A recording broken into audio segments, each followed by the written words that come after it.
तो पुतळा आता काढण्यात आलेला आहे. तुमच्या आंदोलनाला यश आलेलं आहे. आपण काय सांगेल? हे बघा की भारतामध्ये कुठेही बाबासाहेब आंबेडकरांचा पुतळा स्मशानात बसवलेला नाही. असा अलौकिक प्रकार उल्हासनगरमध्ये झाला होता.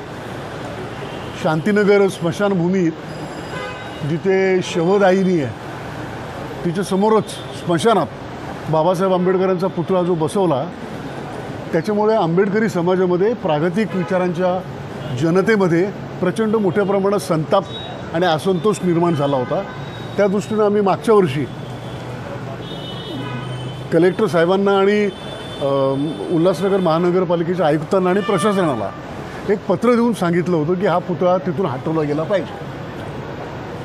पण चांगली गोष्ट अशी आहे की कुठलाही संघर्ष न होता आणि सामाजिक वितुष्ट त्याच्यामध्ये निर्माण न होता आज प्रशासनानं म्हणजे तहसीलदारांनी कलेक्टरच्या आदेशावरून, त्याचबरोबर उल्हासनगर महानगरपालिकेतील सुद्धा प्रशासनानं एकत्रितपणे, आणि विशेष म्हणजे असं की उल्हासनगर अंबरनाथचे आमदार माननीय डॉक्टर बालाजी किडीकर साहेब यांनीसुद्धा हा पुतळा तिथून निघावा या बाबतीमध्ये अत्यंत सकारात्मक अशी पावलं उचलली.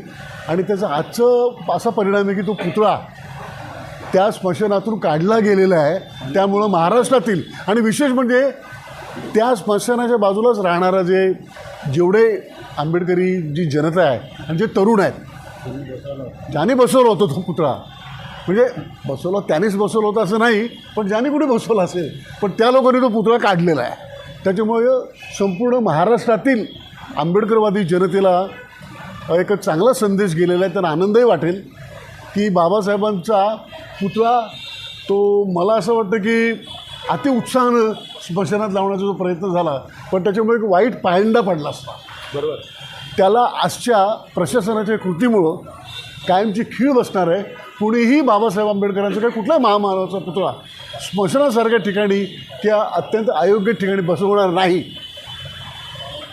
याची खात्री आजच्या या प्रशासनाच्या एकूण कारवाईमुळे निश्चित झालेली आहे. उल्हासनगर महानगरपालिकेचे नेत्यांनी आज ते बैठक घेतली. त्या सर्व नेत्यांची आपण त्याबद्दल तुम्ही काय सांगाल? नाही, कसं आहे की आम्ही काल कलेक्टर साहेबांनी हा पुतळा स्मशानातून हटवावा अशा प्रकारचे आदेश आयुक्तांना दिले होते, तहसीलदारांना दिले होते. आणि त्याच्या अगोदर आयुक्तांनी एक पत्र पाठवलं होतं कलेक्टर साहेबांच्याकडे, जिल्हाधिकाऱ्यांच्याकडे, की आम्हाला तो पुतळा हटवण्याची परवानगी द्यावी. पण मुद्दा असा उपस्थित होतो की कलेक्टर साहेबांच्या आदेशाने काही तो पुतळा बसवलेला नव्हता. त्यामुळं तो काढण्याच्यासाठी कलेक्टर साहेबांच्याकडे आदेश मागण्याची काही गरजच नव्हती.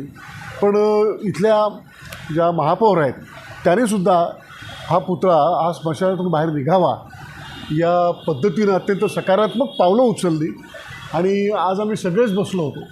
आमदार साहेब होते, राजेंद्र चौधरी साहेब आहेत आणि सर्वच जण, नाना बघूल आहेत, गटनेते आहेत, अरुण आशान आहेत जे गटनेते आहेत, सगळे एकत्रित बसून आम्ही एकत्रितपणे ठरवलं की कुठल्याही प्रकारे समाजामध्ये वितुष्ट निर्माण होईल किंवा शांतता आणि सुरक्षेला